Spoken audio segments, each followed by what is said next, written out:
Entonces estamos ahora en una etapa en la que el Señor Jesús está subiendo el nivel.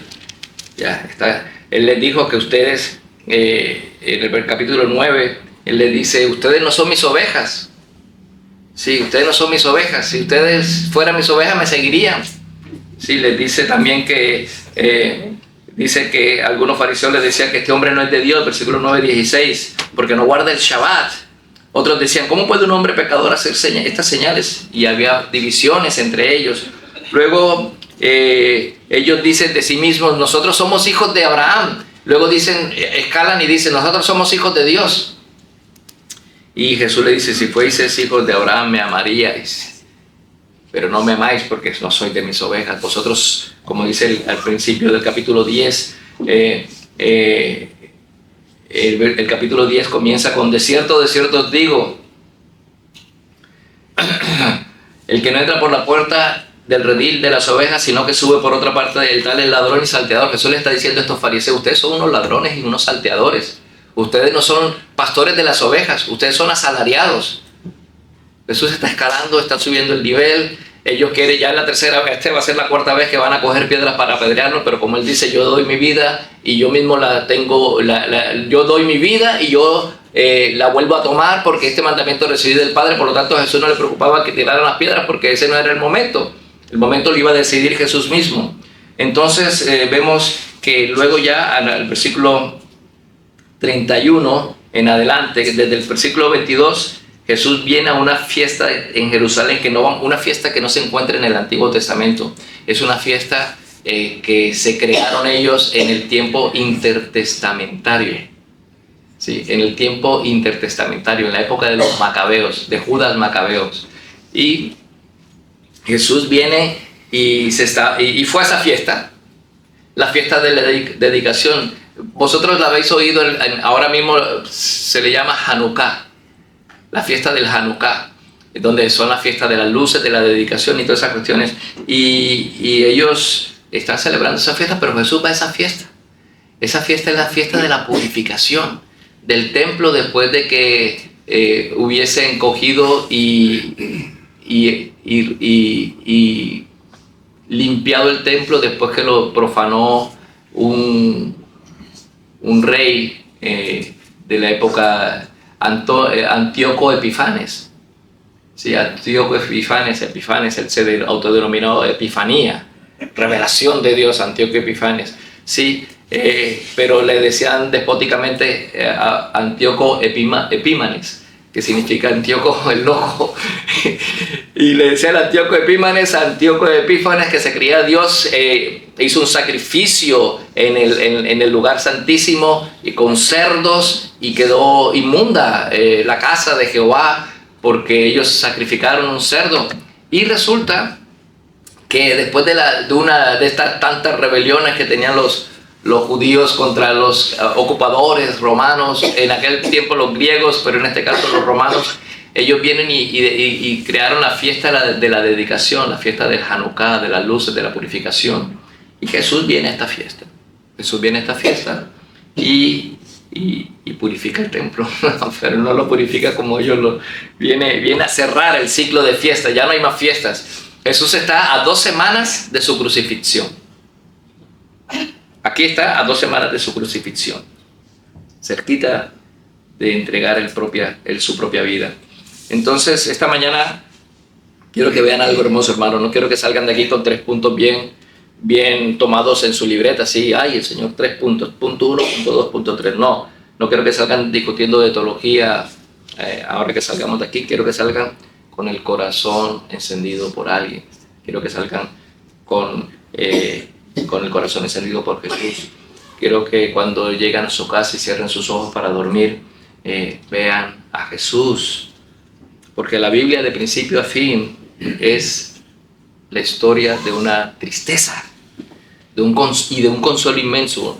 Una tristeza porque el corazón humano ha querido desde siempre ser Dios. Seamos dioses. Sí, y el consuelo es este: Dios mismo bajó a ser hombre para rescatar a los que quisieron ser dioses y fracasaron. Sí, este es Juan 10. Y esto es lo que vamos a estudiar esta mañana. ¿Sí? Vamos a ver la escena 10:31 en adelante. Entonces, dice el versículo 31, entonces los judíos volvieron a tomar piedras para apedrearlo. Le respondió Jesús, muchas buenas obras os he mostrado de mi Padre. ¿Por cuál de estas obras me apedreáis? ¿Sí? Imagínate la escena. Sí, piedras en el suelo, hombres que han estado escuchando al Señor, que acaba de oírlo hablar de sus ovejas, de darles vida eterna, de conocer a esas ovejas por nombre, y ahora tienen piedras en la mano y quieren matarlo.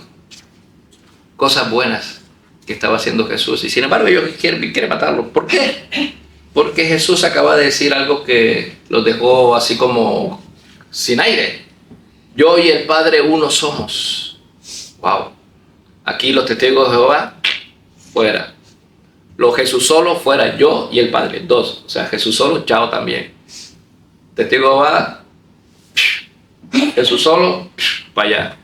Padre, Hijo y por supuesto el Espíritu Santo, ¿no? Entonces, estos hombres se creen los guardianes. Hemos leído el Salmo 82, ¿no? Se creen los guardianes de Dios, los defensores de su honor, los maestros de Israel, y están a punto de matar al Hijo de Dios. ¿Qué cosa, no? Ellos se hacen dioses y Dios que se hace hijo, que se hace hombre, lo quiere matar. Sí. Y aquí hay una pregunta realmente dolorosa, una pregunta que hizo José Grauman en una de sus predicaciones, y que a veces yo me pongo a reflexionar sobre esta pregunta. ¿Qué clase de religión es aquella que quiere matar a alguien por hacer el bien? ¿Qué clase de religión es aquella que quiere matar a alguien por hacer el bien? Eso fue lo que le dice Jesús aquí. Fijaos, el versículo 32. Le respondió Jesús, muchas buenas obras he mostrado de mi Padre. He hecho las obras de mi Padre, las he hecho. ¿Por cuál de ellas me vais a apedrear? He hecho tanto bien, ¿por cuál de ellas me vais a matar? ¿Qué clase de religión es aquella que quiere matar a alguien por hacer el bien?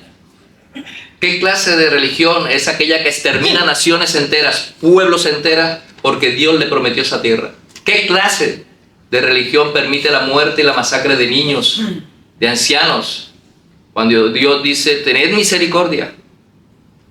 ¿Qué clase de religión es aquella? ¿Qué clase de religión es aquella que dice, Dios me dio esta tierra y merecen todos ser exterminados porque esta tierra nos pertenece a nosotros desde el mar hasta el río?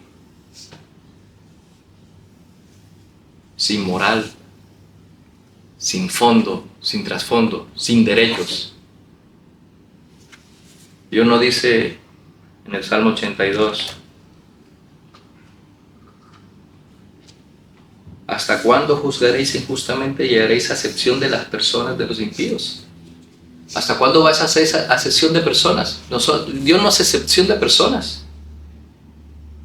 Defended al pobre y al huérfano, dice el Salmo 82. Haced justicia al afligido y al menesteroso. Librad al afligido y al necesitado. Libradlo de la mano de los impíos. Defended al pobre y al huérfano. Haced justicia al afligido y al menesteroso. Librad al afligido y al necesitado. Libradlo de la mano de los impíos. Vosotros sois dioses, pero como hombres moriréis. Jesús acaba de abrir los ojos del ciego de nacimiento, acaba de hablar de amor, de vida, de pastores buenos, y la respuesta religiosa es piedras.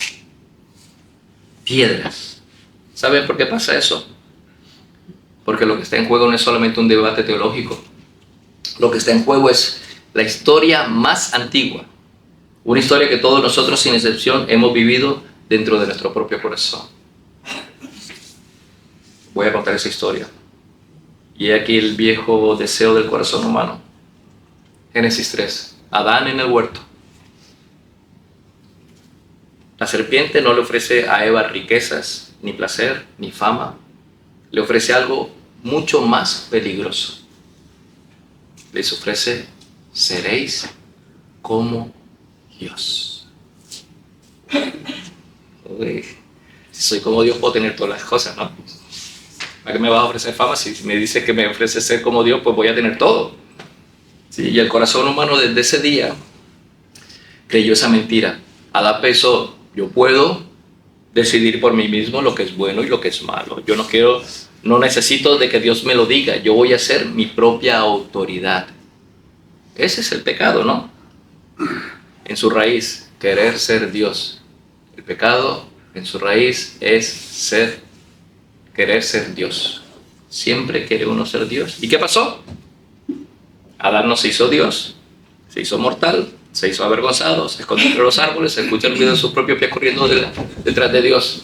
Empezó a correr, huyendo de Dios. Señor, es que vi que estabas por ahí y tuve miedo porque estoy desnudo. Anda, ¿y quién te dijo tú que estabas desnudo? ¿Has comido del árbol que te mandé que no comieras? ¿Cuántas veces sí hemos hecho eso? Cada vez que decidimos lo que es bueno ignorando la palabra de Dios. Cada vez que decidimos lo que es justo de acuerdo a nosotros, ignorando lo que dice la palabra de Dios, estamos repitiendo el huerto. Y el resultado siempre va a ser el mismo: vergüenza, soledad, escondernos. Eso es siempre lo que va a suceder. Sigamos, Génesis 11, Babel con su torre, la torre de Babel. ¿Sí? Los hombres ya no quieren ser Dios solos.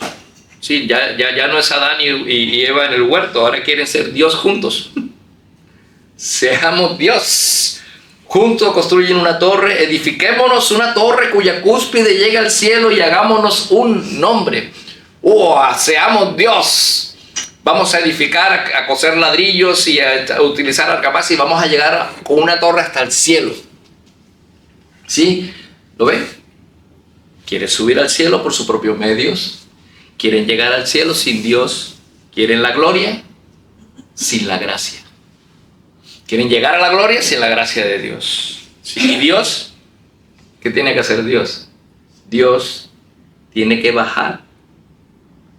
Imagínate qué humillación. Ellos quieren construir unas torres para llegar al cielo. Y Dios tiene que bajar a ver lo que están haciendo. Qué diminutos, qué insignificantes, qué langostas. Qué cositas tan pequeñitas, diminutas allá abajo, queriendo hacerse Dios. Y a ver, pues me va a tocar bajar para ver qué es lo que están haciendo estos humanos que se creen Dios. Qué triste. Ellos se querían alcanzar el cielo y Dios desde el cielo tiene que agacharse para mirarlos. Dios confunde sus lenguas, los dispersa. La torre nunca se termina porque ninguna torre humana llega al cielo. Nunca. Ninguna torre humana, ninguna sociedad que en conjunto puede debatir a Dios y decir: ahora nosotros somos mejores que Dios como comunidad y vamos a crear lo más grande para llegar hasta el cielo de Dios, pero sin gracia. Y sin Dios, claro, pero no van a poder nunca. Luego vemos en el Salmo 82 los jueces, ¿sí? Aquí es donde el corazón nos duele más, porque en vez de ser gente de fuera, son los nuestros. Se supone que era el pueblo de Israel, los jueces, los que recibieron la ley de Dios, los sacerdotes, los que debían reflejar la justicia de Dios, los que debían ayudar al pobre, a la viuda, al huérfano. Pero juzgaron injustamente. ¿Y qué sucede? Aceptaron sobornos, se creyeron intocables, y Dios se levanta en medio de estos jueces, que les dice Elohim, les dice juez, dioses, y le dice una frase que les hiela en la sangre. Sí, yo digo ustedes son dioses, yo dije que ustedes son dioses, pero morirá como cualquier hombre. Os habéis creído, ¿no? Yo os di una autoridad por delegación. ¿Ven? Su divinidad, la de estos hombres, era una máscara. ¿sí? Debajo de la toga, debajo del título de jueces, había un hombre mortal que iba a rendir cuentas a Dios. Dios les arrancó la máscara. Luego vemos más adelante Nabucodonosor paseándose por su terraza, todo engalanado, diciendo: ¿no es esta la gran Babilonia que yo edifiqué? ¿Sí? Y al día siguiente, ¿qué sucedió? Comiendo hierba, como un buey, como un burro, como un animal. Reyes, emperadores, dictadores, hombres poderosos que se creyeron eternos, todos humillados, todos reducidos a polvo. O en Hechos 12, ¡buah! Aquí está Herodes, y Herodes está arengando a los de Tiro y de Sidón, y el pueblo de Tiro y de Sidón aclamando: voz de Dios y no de hombre. Y entonces Herodes no le dio la gloria a Dios, y al día siguiente murió comido de gusanos. ¿Ven el patrón?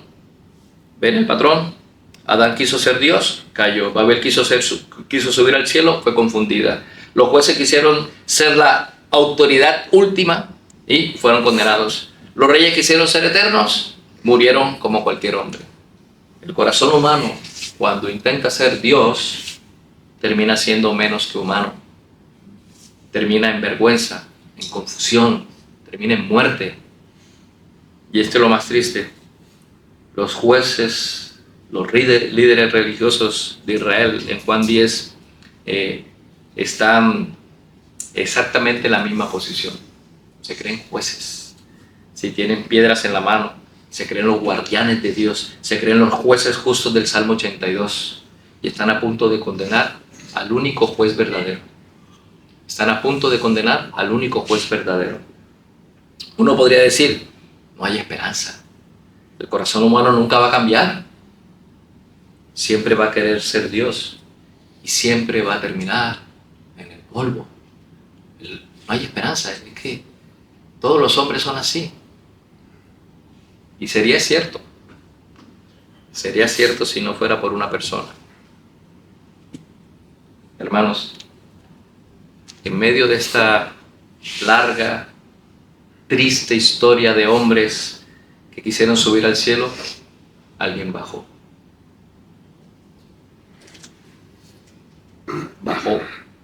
No subió, bajó. No usurpó, se entregó. No se aferró a su divinidad como un botín. No estimó el ser igual a Dios como cosas que aferrarse. Volvió su divinidad en carne humana, la puso en un pesebre, la vistió con polvo, la hizo caminar por caminos polvorientos de Galilea. Este es Jesús, y está de pie ahora mismo en el pórtico de Salomón. ¿Sabéis qué es un pórtico de Salomón? Un pórtico no es un portal. Un pórtico, ¿habéis caminado por Jaume III? Por esos arcos que hacen sombra por todo el camino hasta el horno. Esos eran pórticos. Ese es el mismo estilo de pórticos. Un pórtico que te refugia de la lluvia y también te refugia de la nieve, del frío y todas estas cuestiones, ¿no?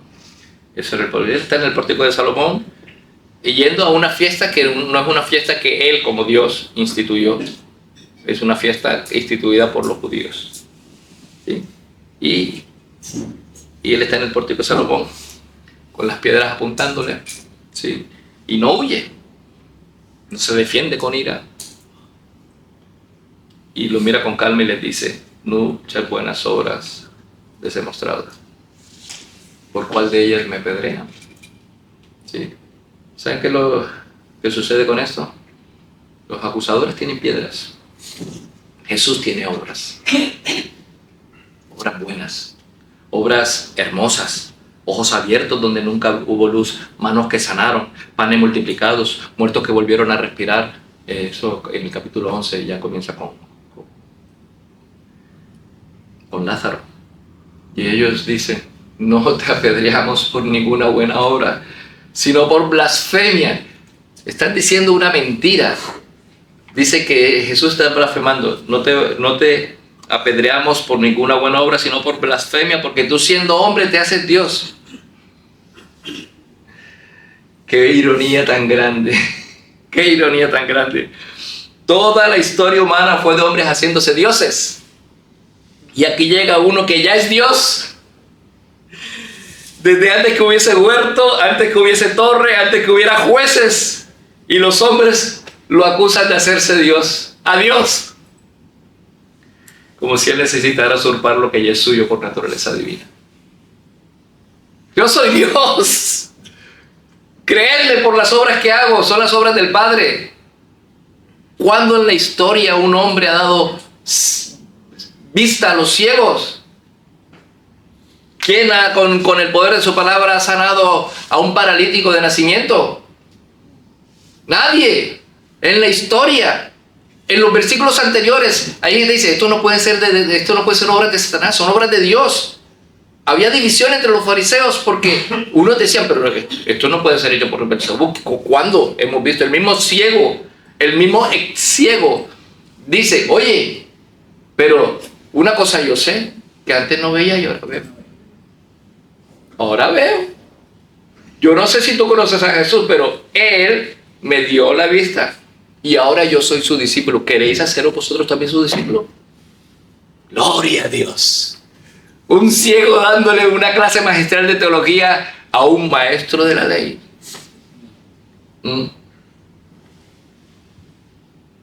¿Y cuál es la respuesta de Jesús? No los fulmina. Jesús los invita a mirar y les dice, si no hago las obras de mi Padre, no me crean. Si las obras que yo he hecho no son de Dios, no me crean. Si yo no las hago, no me crean. Pero si las hago, aunque no me crean a mí, crean a las obras. Porque son obras divinas. Hey, no me crean lo que estoy diciendo. Crean a las obras. Las obras dan testimonio de mí. ¿Y saben por qué esto es tan hermoso, hermanos? Porque Jesús no nos pide una fe ciega. Jesús no nos dice, cree. No nos pide una fe ciega. No nos dice, cierren los ojos y créanme. Tampoco nos dice eso Jesús. Nos dice, miren lo que hago. Miren los ojos del ciego abiertos. Miren a Lázaro saliendo de la tumba. Miren cómo trato a la mujer samaritana, a la adúltera, a los niños. Miren mi paciencia con Pedro, mi compasión por la multitud hambrienta. Todo eso es la obra del Padre. Todo eso era el sello de quién es Jesús. Todo ese es el sello de quién yo soy, dice el Señor Jesús. Y luego dice una frase, quizás la más profunda de todo el capítulo. El Padre está en mí y yo en el Padre. El Padre está en mí y yo en el Padre. No dice el Padre me acompaña, no dice el Padre me aprobó, dice está en mí. Vivo en Él vive en mí, somos uno. ¿Y sabe qué significa para nosotros esta mañana, hermanos?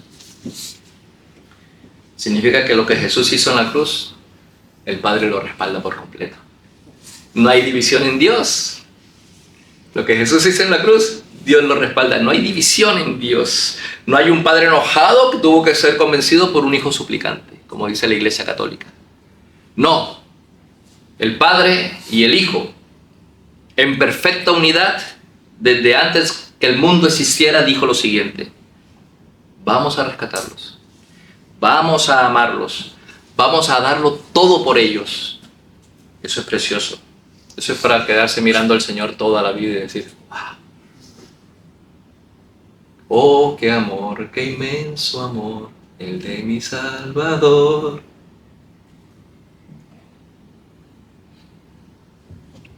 Y el contraste. Adán quiso ser Dios y nos hundió a todos. Jesús, siendo Dios, se hizo hombre y nos levantó a todos los que creemos. Adán tomó del fruto que no le pertenecía y trajo muerte. Jesús dio su vida que sí le pertenecía y trajo vida eterna. Adán se escondió de Dios entre los árboles del huerto. Jesús se presentó ante los hombres. Con las manos abiertas se dijo, aquí estoy yo, hagan lo que quieran. pero las obras dan testimonio de quién soy yo. Los acusadores querían matar al que hacía el bien.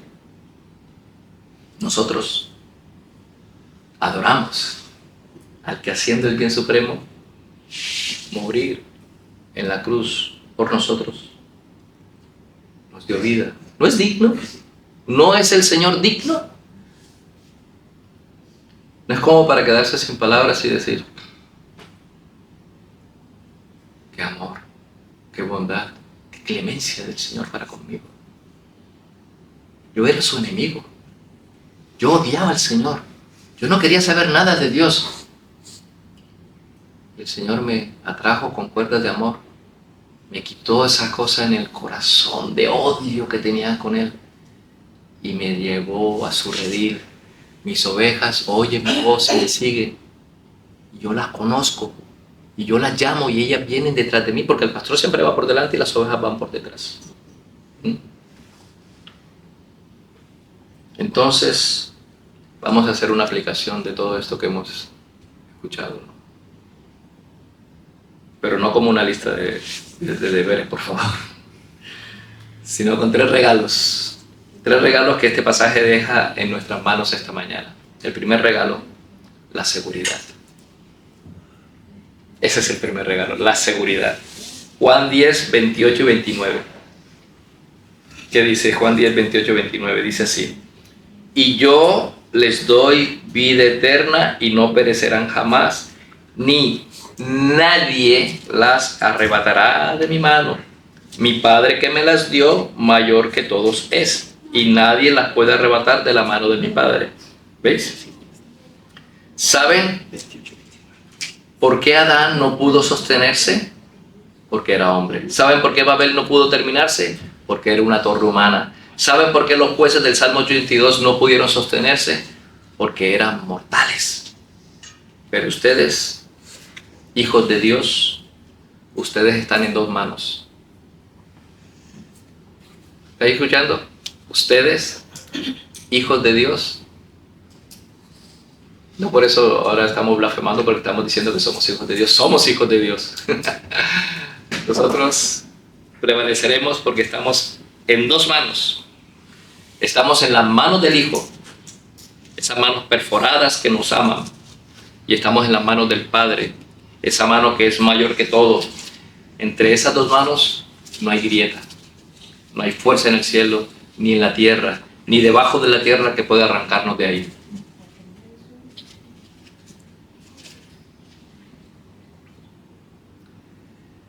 Si hay alguien aquí que esta noche, o esta mañana, si hay alguien que piensa, pastor, yo no soy fuerte, pastor, yo tropiezo, pastor, yo caigo, ¿de verdad que estoy seguro?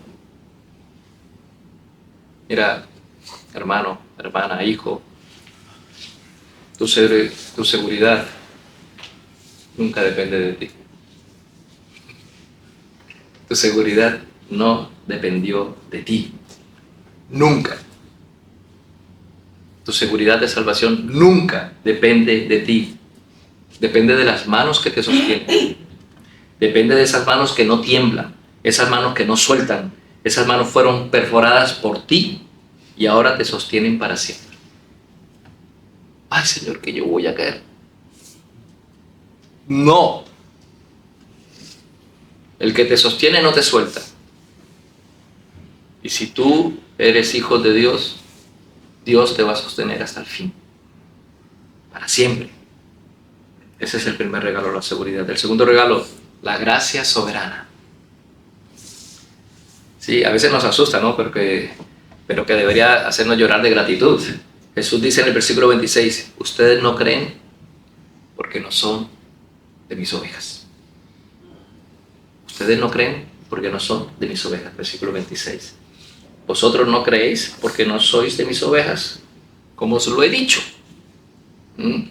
Mis ovejas oyen mi voz y yo las conozco y me siguen. ¿No? Y el final del capítulo 42 dice, muchos creyeron allí, ¿no? en él, en Jordania, no en Jerusalén. Le tocó cruzar al otro lado del Jordán y ahí creyeron en él, ¿no? Al otro lado del Jordán, gente sencilla, sin templo, sin títulos, sin Sanedrín, pero creyeron. ¿Qué los hizo diferentes?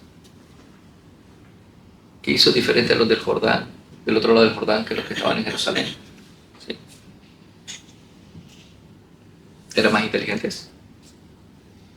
¿Más morales? ¿Más buscadores? No, eran ovejas.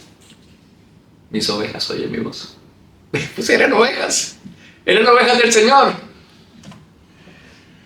El Padre los había dado al Hijo desde que el mundo existiera. Y en el tiempo señalado oyeron su voz y lo siguieron. Igual pasó contigo. Eras oveja, eras lobo, eras más inteligente, por eso llegaste a Jesús. Porque eras súper perspicaz, leíste la Biblia y dijiste, ¡pah! He llegado a la conclusión de que Jesús es Dios.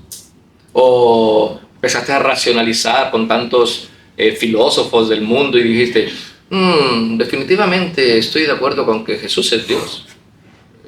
Intelectualmente estoy... No, has creído porque eres oveja. Eres una oveja del Señor. ¡Qué hermoso! Dice el apóstol Pablo, ¿hay algún sabio y entendido entre vosotros? ¡No! A lo vil de este mundo le plació dar Dios el reino. Esto era lo más vil, lo más mentiroso, lo más traicionero. ¿Qué cosas éramos nosotros? Pero que ya no lo somos porque ahora somos ovejas del Señor. Y ahora le seguimos a nuestro Señor. Y si tú estás aquí esta mañana y crees, si la voz del pastor, el gran pastor, te ha llamado por tu nombre, eso no es tu logro. Tú no tenías nada deseable para que Dios dijera, es que si no tengo en el equipo, aquí la cosa no funciona bien, No, tú no te hiciste creyente como Adán quiso hacerse Dios. Tú fuiste hecho creyente. El Espíritu Santo te dio vida cuando estabas muerto. Te abrió los ojos cuando estabas ciego. Te puso de pie cuando estabas caído. Y lo que Dios hace, nunca lo deshace. Nunca. Ya te hizo hijo, ya te hizo oveja. Ahora perseverar. ¿Cómo persevera uno? Pues con el tercer punto. Sí, el tercer regalo. El Dios trino que te ama. La seguridad, la soberanía de Dios y el Dios trino que te ama. La seguridad, la elección y que son obras hermosas de Cristo, ¿no? Todo esto se sostiene porque no estamos tratando con un Dios solitario, un Dios aislado, distante. Estamos tratando con el Dios trino, Padre, Hijo y Espíritu Santo. Y los tres juntos obran en tu salvación. El Padre te eligió antes de la fundación del mundo. El Hijo murió por ti cuando aún eras su enemigo. Recuérdalo. Que yo soy bueno y por eso Dios me escoge. No. El Hijo murió por ti cuando aún eras su enemigo. El Espíritu Santo te selló, te consuela, te guía, te recuerda la palabra, los tres juntos por ti. ¿No es hermoso? ¿No es para arrodillarse y adorar? Estamos por terminar, hermanos, y quiero dejarlos con una sola pregunta. No con 3 puntos, como con una sola pregunta, ¿no? Después de todo lo que hemos recorrido esta mañana, desde el huerto hasta el pórtico, desde la serpiente hasta las piedras, desde la torre que nunca se terminó hasta la cruz que sí se terminó, solo hay 2 lugares donde estar. Solo 2. No hay terreno neutral, no hay zona gris. ¿Sí? O estás del lado de los que se hicieron dioses y terminar en el polvo, en el infierno, o estás del lado del Dios que se hizo hombre y vivir para siempre y te sostiene para siempre? ¿De qué lado estás? ¿De qué lado? Si esta mañana no estás seguro, si nunca has mirado a Jesús como Salvador, te ruego, no intentes construir tu propia torre. No intentes ser tu propio Dios. No intentes subir al cielo por tus propias fuerzas. ¿Ya viste lo que pasa? Siempre termina en vergüenza, en confusión y muerte. Mira al que bajó, al que se hizo carne por ti, al que dio su vida por ovejas que no lo merecían. Confía en Él, solo en Él. Como aquellos al otro lado del Jordán, vamos en el versículo 40.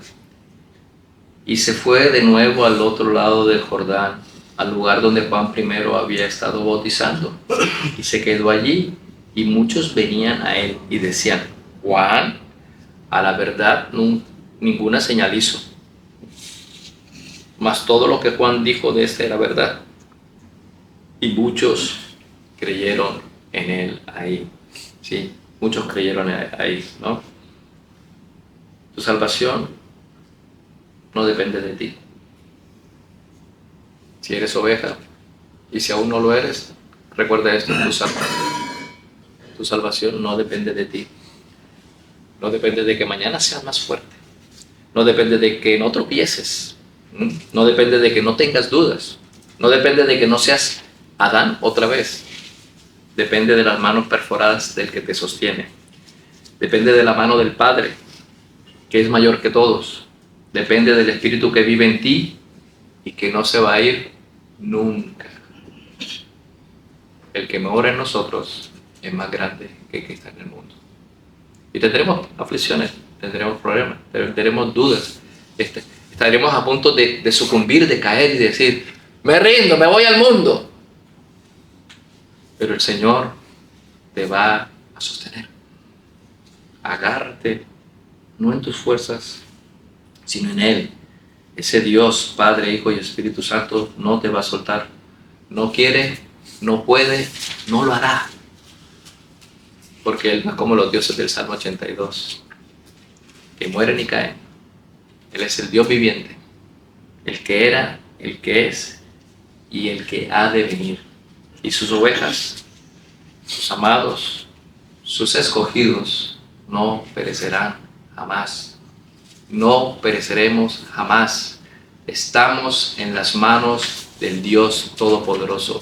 Estamos en las manos de Cristo y en las manos de Dios. ¡Ay! Bendito agarre, no quiero que me suelte el Señor y no me va a soltar.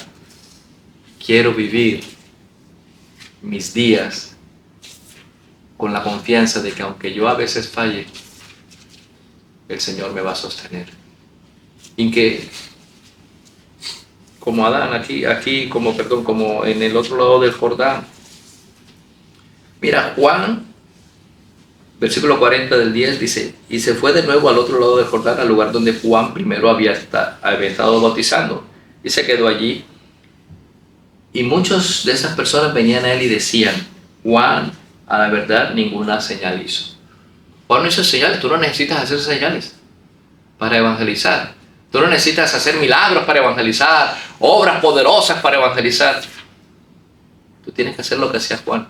Juan, a la verdad, ninguna señal hizo, más todo lo que Juan dijo.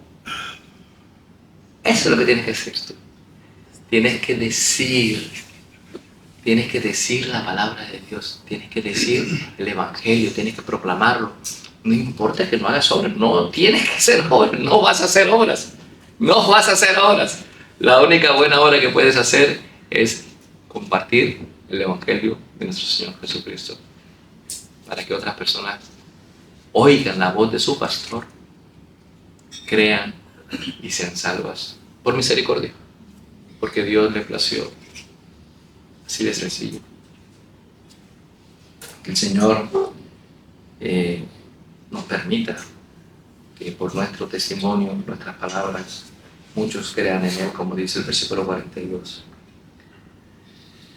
Así que hermanos, vamos a orar, vamos a terminar, vamos a darle gracias al Señor por su infinita clemencia al habernos escogido sin merecer absolutamente nada y por su poder porque Él no nos va a soltar nunca. Oremos.